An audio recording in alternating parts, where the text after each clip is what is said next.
हमारे देश में अक्सर सूफिज्म को इस्लाम के शांति और भाईचारे के तौर पर दिखाया गया है। स्कूल, कॉलेज किताबों में, इतिहास और साहित्य में सूफिज्म के बारे में अच्छी अच्छी बातें लिखी गई हैं। यह दावा किया गया कि सूफिज्म का संदेश अमन, चैन, प्यार, मोहब्बत, शांति और भाईचारे का संदेश है। लेकिन कई लोग सवाल उठाते हैं कि क्यों सूफी संप्रदाय वहीं गए जहां पर पहले से मुस्लिम आक्रांताओं ने इस्लामिक सत्ता स्थापित कर दी थी। अगर प्यार ही फैलाना था तो दूसरी जगह भी जाते ना। क्या एक तरह से मुस्लिम आक्रांताओं की तलवार के साए में सूफियों ने अपना प्रचार प्रसार किया, इस्लाम का प्रचार प्रसार किया, जिसको वो लोगों तक पहुंचाना चाह रहे थे? इन सवालों के जवाब के लिए हमने जब रिसर्च की तो हमें कई चौंकाने वाली जानकारियां मिली और वो जानकारियां अब मैं आपसे साझा करता हूं। भारत में 11वीं सदी में मुस्लिम आक्रांता महमूद गजनवी के आक्रमण से, उसके समय से सूफी आने लगे थे, महमूद गजनवी के टाइम से।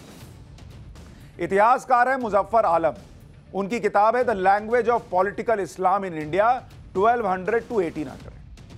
इस किताब में लिखा गया है कि उत्तर भारत में 11वीं और 12वीं सदी में गजनवी के हमलों के साथ ही सूफियों का आगमन हो गया। 13वीं सदी में जब सल्तनत स्थापित हो गई तो सूफी सिलसिलों ने विस्तार किया। वो स्थानीय हिंदू धर्म और अपने बीच समानताएं ढूंढने लगे। सूफियों ने स्थानीय हिंदुओं के नजरिए और आकांक्षाओं को जगह देना शुरू किया।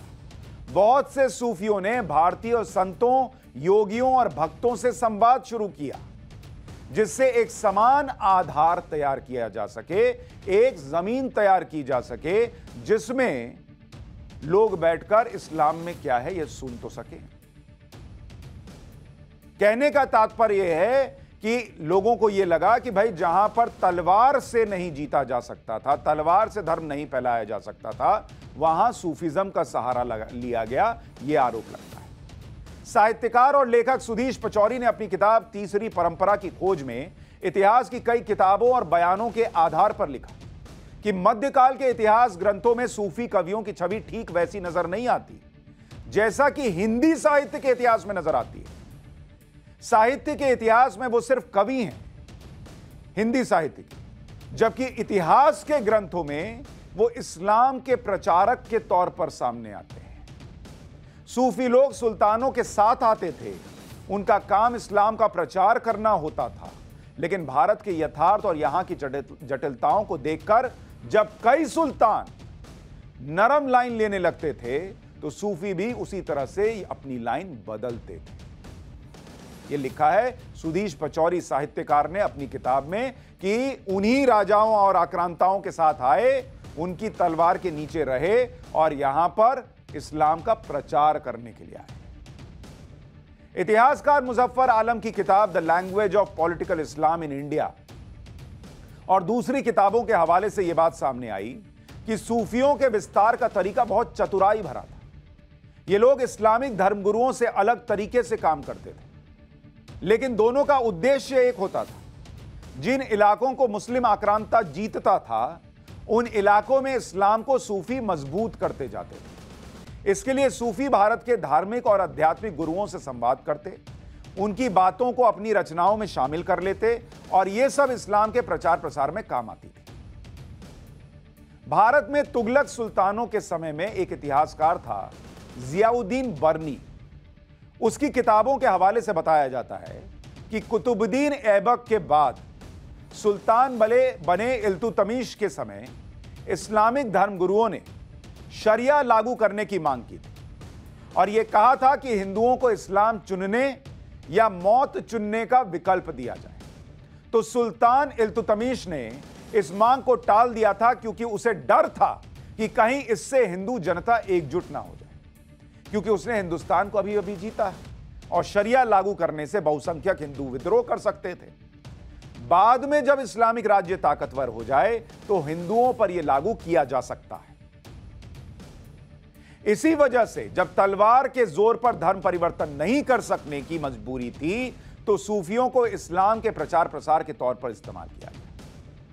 यह इतिहास के पन्ने कह रहे हैं और वही इतिहास के पन्ने कहते हैं कि हिंदू साहित्य या दूसरे हिंदू साहित्य में इन्हें कवियों के तौर पर बताया गया, शांति के प्रतीक के तौर पर बताया गया। लेकिन इतिहास के पन्ने कहते हैं जहां तलवार नहीं चल सकती थी, काम में आ सकती थी, वहां सूफियों का इस्तेमाल किया गया। सूफियों को मुस्लिम आक्रांताओं ने इस्लाम के सॉफ्ट पावर की तरह इस्तेमाल किया। इतिहासकार एम.ए. खान ने अपनी पुस्तक इस्लामिक जिहाद, एक जबरन धर्मांतरण, साम्राज्यवाद और दास्ता की विरासत में लिखा कि भारत में बसने वाले महान सूफी संत की सोच और बर्ताव कट्टरवाद से अलग नहीं थी। यह सोच काफिरों के धर्म बदलने का समर्थन करती थी। भारत में बसे प्रसिद्ध सूफी संतों ने इस्लाम की जीत के लिए हिंसक जिहाद का समर्थन किया। जब शांति के प्रतीक थे तो जिहाद का समर्थन कैसे कर रहे थे? काफिरों का धर्म बदलने का समर्थन कैसे कर रहे थे? भारत में बसने वाले सूफियों का मकसद उलेमाओं से अलग नहीं था, यह भी किताब में लिखा गया है। किताब में चिश्ती सूफी संप्रदाय के संस्थापक और अजमेर दरगाह के मोइनुद्दीन चिश्ती को लेकर भी दावा किया गया कि जब अजमेर में मोहम्मद गौरी ने पृथ्वीराज चौहान के खिलाफ युद्ध लड़ा था, तब मोइनुद्दीन चिश्ती ने अपने शागिर्दों के साथ मोहम्मद गौरी की सेना का साथ दिया था। खुद मोइनुद्दीन चिश्ती ने युद्ध में जीत का श्रेय खुद को दिया और कहा कि हमने पिथौरा यानी पृथ्वीराज को जिंदा पकड़ लिया है और उसे इस्लाम की सेना को सौंप दिया जाए। मोइनुद्दीन चिश्ती, उन्हीं चिश्ती की दरगाह पर आप चादर चढ़ाकर आते हैं। मोइनुद्दीन चिश्ती के बारे में आपको और बताता हूं। अजमेर में उनका मकबरा है जिसे ख्वाजा मोइनुद्दीन चिश्ती का मकबरा या अजमेर शरीफ कहा जाता है। मोइनुद्दीन चिश्ती अफगान से आए, मुस्लिम आक्रमणकारी शहाबुद्दीन गौरी की सेना के साथ 1195 में भारत आए और 1233 में अजमेर में बस गए। मोइनुद्दीन चिश्ती का पूरा नाम मोइनुद्दीन चिश्ती रहमतुल्लाह अलैह। उन्हें हजरत ख्वाजा गरीब नवाज के नाम से भी जाना जाता है। ख्वाजा मोइनुद्दीन चिश्ती ने ही भारत में चिश्ती संप्रदाय का प्रचार प्रसार किया। 1230 में 89 साल की उम्र में उनका निधन हो गया। इतिहासकार सैयद अख्तर अब्बास रिजवी ने history of Sufism in India में लिखा है कि अजमेर में बसने के बाद ख्वाजा मोइनुद्दीन चिश्ती ने इस्लाम के रिवाज के मुताबिक 2 शादियां की। अपनी पहली पत्नी के साथ वो 27 साल तक रहे। उनकी दूसरी पत्नी एक लोकल हिंदू सरदार की बेटी थी जिसे युद्ध में बंदी बनाया गया था। इसी तरह से इतिहासकार एम.ए. खान ने अपनी किताब इस्लामिक जिहाद, एक जबरन धर्मांतरण, साम्राज्यवाद और दास्ता की विरासत में मशहूर सूफी संत निजामुद्दीन औलिया के बारे में लिखा कि निजामुद्दीन औलिया ने रूढ़िवादियों की हां में हां मिलाते हुए यह कहा कि मौत के वक्त काफिरों को सजा मिलेगी। काफिरों को सजा मिलेगी मौत के वक्त। उस वक्त उन्हें इस्लाम में विश्वास होगा, लेकिन मौत के वक्त काफिरों का विश्वास भी मंजूर नहीं होगा। पुनरुत्थान के दिन जब काफिरों को सजा मिलेगी तब वो इस्लाम में अपना विश्वास जताएंगे, लेकिन उन्हें फायदा नहीं होगा। इस्लाम में विश्वास हो जाने के बाद भी वो नरक में जाएंगे। निजामुद्दीन औलिया, जिनकी दरगाह पर वही सो कॉल्ड काफिर या हिंदू जाकर चादर चढ़ाते हैं, वो भी उसी कट्टरवादी सोच के तहत उस वक्त कह रहे थे कि इन्हें मौत के वक्त समझ में आएगा और जब तक समझ में आएगा तो इनको नरक में भी जगह नहीं मिलेगी। चिश्ती संप्रदाय सहित भारत में सूफियों के 4 संप्रदाय प्रसिद्ध हैं। पहला संप्रदाय सुहरावर्दिया है जिसके प्रवर्तक अबू अल नाजिब सुहरावर्दी थे। भारत में इसका प्रचार शेख बहादुद्दीन जकारिया थे जो खास तौर पर तत्कालीन भारत के पंजाब और मुल्तान के इलाके में सीमित था। दूसरा संप्रदाय चिश्ती है जिसके संस्थापक मोइनुद्दीन चिश्ती थे। मोहम्मद गौरी की सेना के साथ भारत आए, अजमेर में रहे, जिनके बारे में अभी बताया। निजामुद्दीन औलिया, अमीर खुसरो, मलिक मोहम्मद जायसी इन्हीं परंपरा के थे।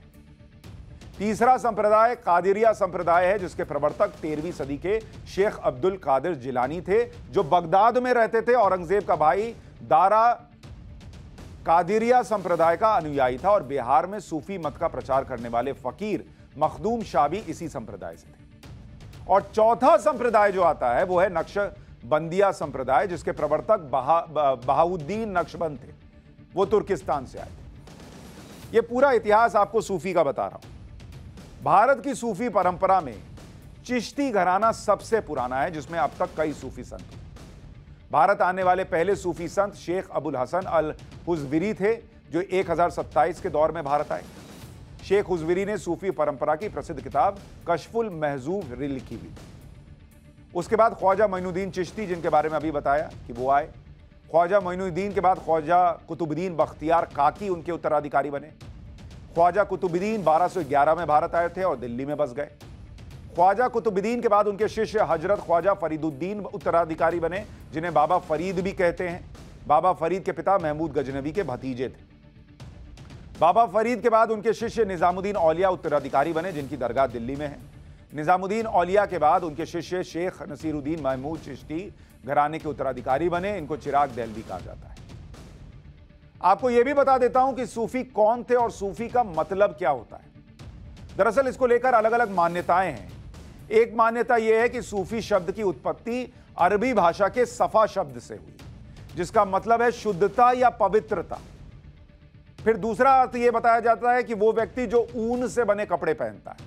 यह भी संभव है कि यह शब्द सफा से निकला हो, जो मदीना में मोहम्मद साहब द्वारा बनाई गई मस्जिद के बाहर एक चबूतरा था, जहां अनुयायियों की मंडली धर्म के बारे में जानने के लिए इकट्ठा होती थी। कोई कहता है यह शब्द ग्रीक भाषा के शब्द सोफिया से लिया गया है, जिसका मतलब है अकलमंदी या समझदारी। सूफीवाद में इस्लाम की उदार व्याख्या की गई। इस्लाम में कुछ आध्यात्मिक लोगों का रहस्यवाद और वैराग्य की ओर झुकाव बढ़ा। इन्हें ही सूफी कहा जाने लगा। इन लोगों ने क्या किया कि रूढ़िवादी परिभाषाओं और धर्माचार्यों की तरफ से जो कुरान और सुन्ना की बौद्धिक व्याख्या की गई थी, उसकी आलोचना की। इसके विपरीत इन्होंने मुक्ति की प्राप्ति के लिए भक्ति और ईश्वर के आदेशों के पालन पर जोर दिया। उन्होंने पैगंबर मोहम्मद के अनुसरण की सीख दी। सूफियों ने कुरान की व्याख्या अपने निजी अनुभवों के आधार पर की। सूफी ईश्वर की आराधना प्रेमी और प्रेमिका के रूप में करते हैं और शुरुआती सूफी साधकों में अल हसन, इब्राहिम बिन अदम, अयाज, राबिया और मंसूर आदि का नाम अहम है। और सूफियों को भी पक्का मुसलमानी माना जा सकता है, क्योंकि वो दिन में 5 बार नमाज भी पढ़ते थे, रोजे रखते थे। माना जाता है कि सूफी मत का इतिहास तब से प्रारंभ होता है जब मोहम्मद साहब मक्का से मदीना गए थे। शुरुआत में सूफियों को इस्लाम में अच्छी नजर से नहीं देखा जाता था। बाद में भले वो कहा गया कि इस्लाम के एक तरीके से सॉफ्ट पावर थे कि भाई कन्वर्जन में या इस्लाम के प्रचार में काम आए, लेकिन शुरू में इनको एक्सेप्ट नहीं किया जा रहा था। काजियों और मुल्लाओं की नजर में सूफियों को काफिर माना जाता था और उन्हें फांसी देने और सर तन से जुदा करने का चलन शुरू हो गया था। 10वीं सदी में ईरान में जन्मे मंसूर अल हल्लाज प्रसिद्ध सूफी संत थे, जिन्होंने अनहलक यानी अहम ब्रह्मास्मि का नारा दिया।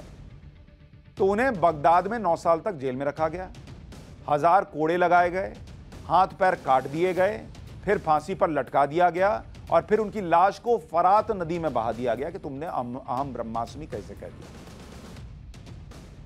इसी तरह से 1661 में औरंगजेब ने सूफी फकीर सरमद का सर कटवा दिया, क्योंकि वो भी कट्टर इस्लाम से अलग ईश्वर से एकाकार होने को अपना ध्येय मानता था।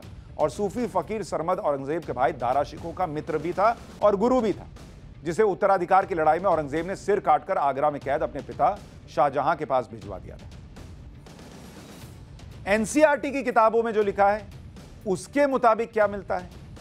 उसके मुताबिक भारत आने वाले पहले सूफी संत अबुल हसन अल हुजविरी थे। अबुल हसन अफगानिस्तान के गजनी इलाके के रहने वाले थे। 1039 में अबुल हसन तुर्की सेना के कैदी के रूप में सिंधु नदी पार करके लाहौर पहुंचे। अबुल हसन अल हुजविरी ने कश्फ उल महजूब किताब लिखी, जिसमें सूफीवाद और उसके मतलब के बारे में बताया गया है। 1073 में हुजविरी की मौत हुई और लाहौर में उन्हें दफनाया गया। सुल्तान महमूद गजनी के पोते ने उनकी मजार पर दरगाह बनवा दी, जिसे दाता गंज बख्श के नाम से जाना जाता है। ये एनसीईआरटी की किताब है। इतिहासकार अहमद खान ने अपनी किताब में मुस्लिम शासकों के जुल्म और उस पर सूफी संतों की चुप्पी का भी जिक्र किया। किताब में लिखा गया है कि भारत में मुस्लिम शासकों ने हिंदुओं के खिलाफ जिहाद छेड़ दिया था। युद्ध में बड़े पैमाने पर हिंदुओं का नरसंहार हुआ।